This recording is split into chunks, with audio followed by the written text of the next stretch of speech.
السلام عليكم يا انا معكم بلاس معنا فيديو جديد ضربناه ممنوع الثقيل. نظر خير عنا اليوم فيديو بلسان اسماعيل.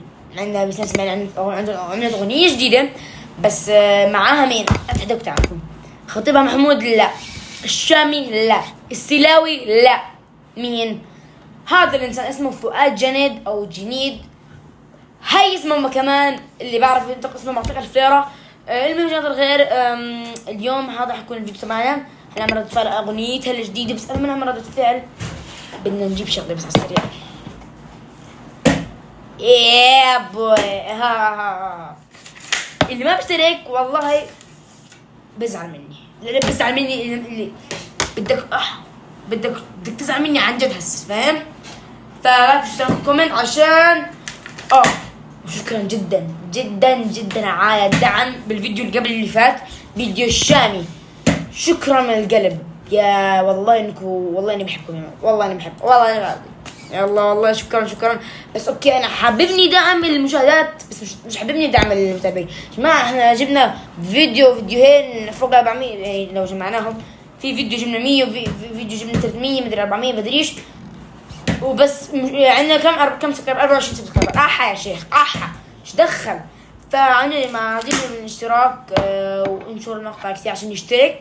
مش عارف ليه بطلب منك الطلب اقدم من حياتي، بس شيروا عشان الناس تشترك عندي عندكم.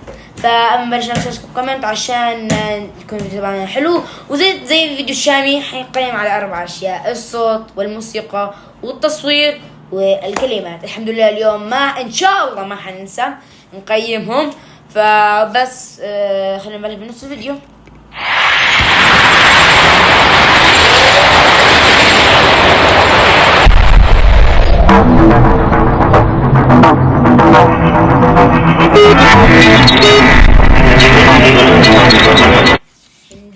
هنديين يعني حركة هنود على الآخر، اللي دخلت من انتوا. لا والله يعني انتوا تنقلوا من الشامي ولا ايش؟ اللي مش عارف هذا الرجال مين اللي قدامكم، هذا بيكون برودوسر الشامي، هو منتج معظم كل اغاني الشامي القديمة، يعني من قبل سنة او سنتين تقريبا.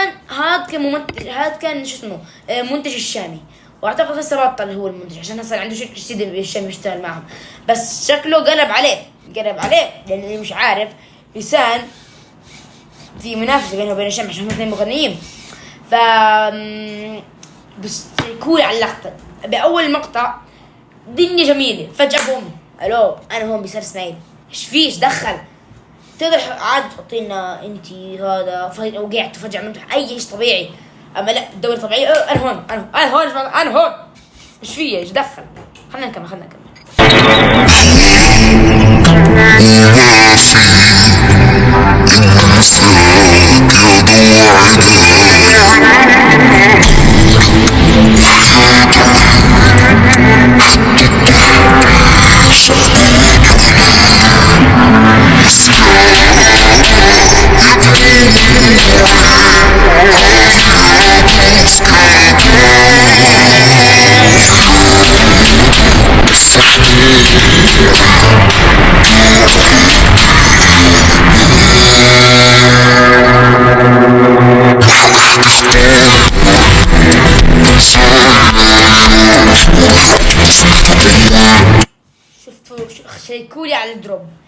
شيكولي على الدروب بس دروب ابن كلب والله كلب.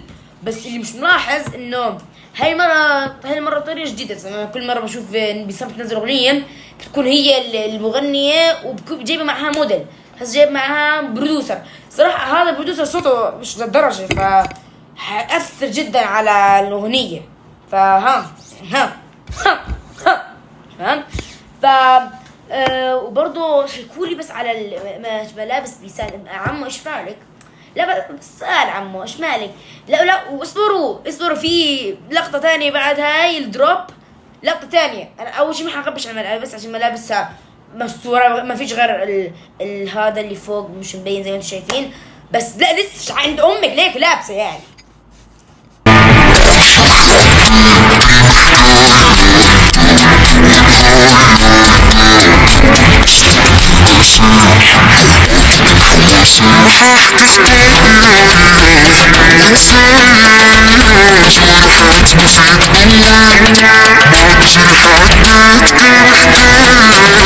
بس لا، بس سؤال، شو هاي لا لا ما بس شوي ودي بالله حط لنا الصورة اللي قبل شوي.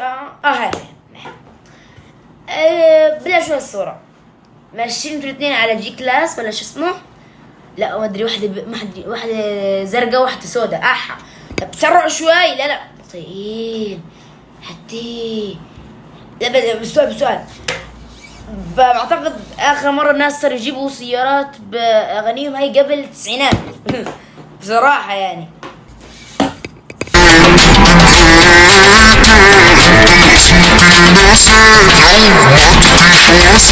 لا انت ما حتشوف هسه اللقطة عشان انا سوري على الصوت، بس ما من الكبيرات مش ناقصين. بس لو سمعتوا انتوا الفيديو حقيقي لو احد شيء غش فيه لو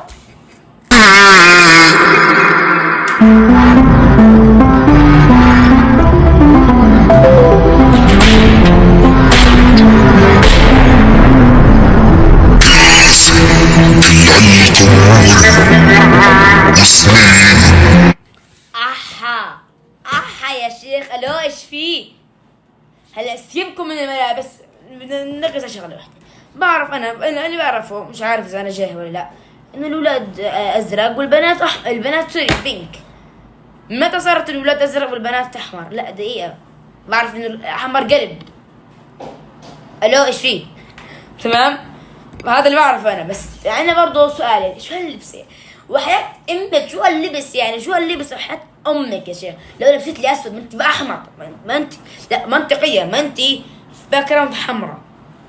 شو لازم تأم الاسود بالموضوع؟ مش دخل ما حدا يقول لي ما انت حاط شلف اسود. لاش عند امك، بيتي مش بيتك. ها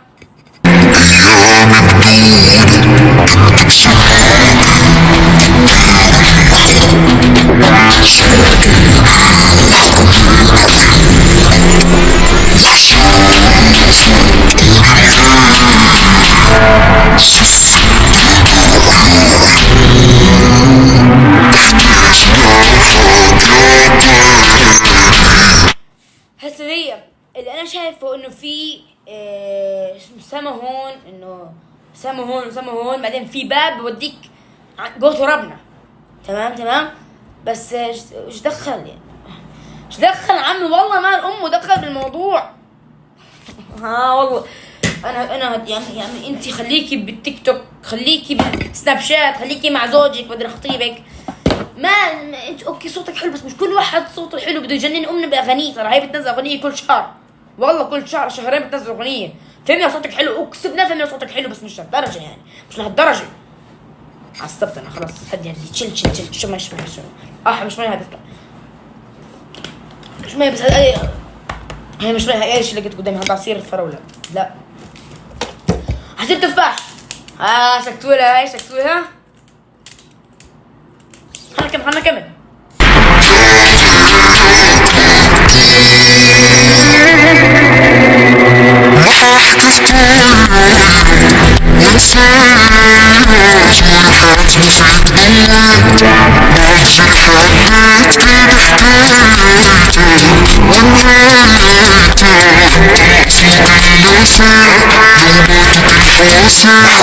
لسان سمعت منها هاي المرة. شوفوا انتوا لو سمعوا كلامي بتصرفوا ولا. قلت لها قبل شوي انك ما تحكيش لو، حكيت لها مرة واحدة لو ما تاكل حواسي. يا اخي انا شبوي، انا مايسترو، انا المايسترو، انا اسطوري صراحة، انا اسطوري. مش عارف ليه بجمع حاجة. ودي اسكتوا كل برجر. وقعت على الاسم. خلنا نظبط. كات يا اخي بعد تيجي الكاميرا وقلنا لكم كله برجر. خلنا نكمل.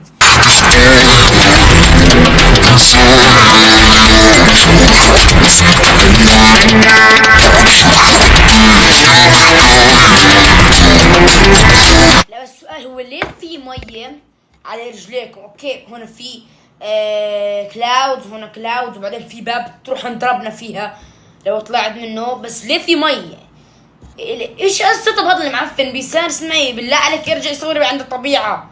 ليه استوديو اللي مش عارف انه بيسان كل مره تعمل فيديو بتسافر لبنان عشان تعمله. وهذا اشي حنعرف تكلفته كمان شوي، حنعرف راح بنهايه المقطع راح نشوف تكلفه السفر بس عشان نصور افلام، عشان نصور الاغاني تبعت بيسان. وفوق هذا كله الاستوديو والناس وهذا كله بيدفع مصاري. فاحنا اليوم حنحدد بعد المقطع ان شاء الله، بعد المقطع بتاع اغنيه بسام ان شاء الله راح نحدد السفر بس. تمام؟ بس لا عن جد حد جايبني ليه في ماي؟ انتم بحر ولا بسما ولا عند ربنا؟ مش فاهم. يا ريتكم عند ربنا خلاص خلصونا من حياتكم. ايش شاروخان انت تسبحي بالبحر الغدر؟ ايش انت رقاصه؟ لا مش فاهم. انت رقاصه ولا مغنيه ولا ستايلست ولا انت ايش؟ انت ايش بيسان؟ انت ايش؟ انت عندك ايدنتيتي؟ لا ولسه والله المي قهرتني. ليه في مي على رجليكم؟ ليه ما انتوا عند ربنا.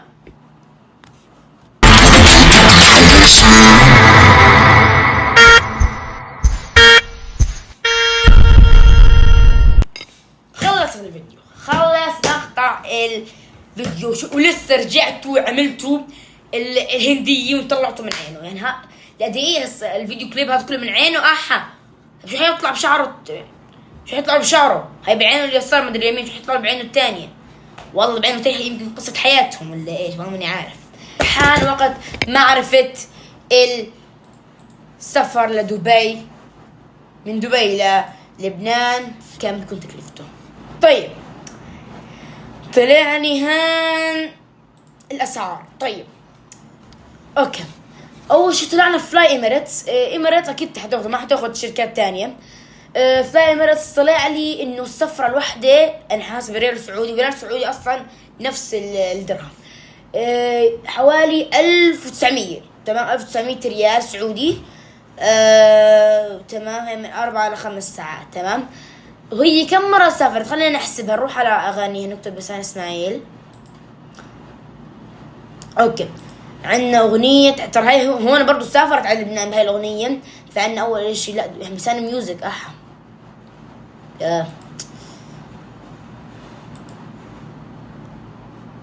تمام؟ كم مرة سافرت على دبي؟ خلينا نشوف. على لبنان سوري. أول مرة حنحسبها من هسه، أو خطية أول مرة هيك 1000 نحط الكالكوليتر. 1900 بلس مرة هيك 1900 بلس 1900 بلس 1900 بلس 1900. الله يجزيه ويبارك يا رب. كله بحساب البنك تبعنا كله 9500 ريال سعودي، بمعنى 9500 درهم اماراتي. ما شاء الله تبارك الرحمن. اعطيني والله انا مفلس، اعطيني مصاري، والله اعطيني مصاري يا جماعه. ما شاء الله تبارك الرحمن. احنا فاتحين شو اسمه قناه ميوزك تبع بيسان. اعتقد في 1 2 3 5 اغاني بلبنان. لو في 3 اغاني كمان. لو هدول بلبنان وهنا في مشكله. خلنا نشوف. يعني ما شاء الله تبارك الرحمن. لو الاغاني كلها اللي على هاي الاغنيه، هذه القناه ما عدا اغنيه واحده اللي هي غنتها بحفل خطوبتها، كلهم صورتهم بلبنان. ما شاء الله تبارك الرحمن. اعطوني مصاري. 15200 درهم اماراتي ريال سعودي. فما شاء الله. اما اذا كانت من غير الاغاني الثلاثه الباقيين حتكون بمبلغ 9500 درهم اماراتي. طبعا هيك خلصنا.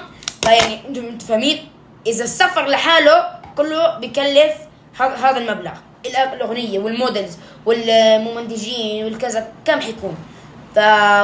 فجد هدك، وما بنصح اي حد يكون مغني ولا ما بنصح. فهلا خلينا نقيم. عندنا هسه التقييمات من 4 يا احبتي. مهجد اليوتيوب افتحوا. المهم سيبك منه. عندنا الأربعة: الصوت، الموسيقى، والتصوير، والكلمات. بسم الله الرحمن الرحيم، تبارك الرحمن. عندنا الصوت، صراحة جودة الصوت جميل جدا.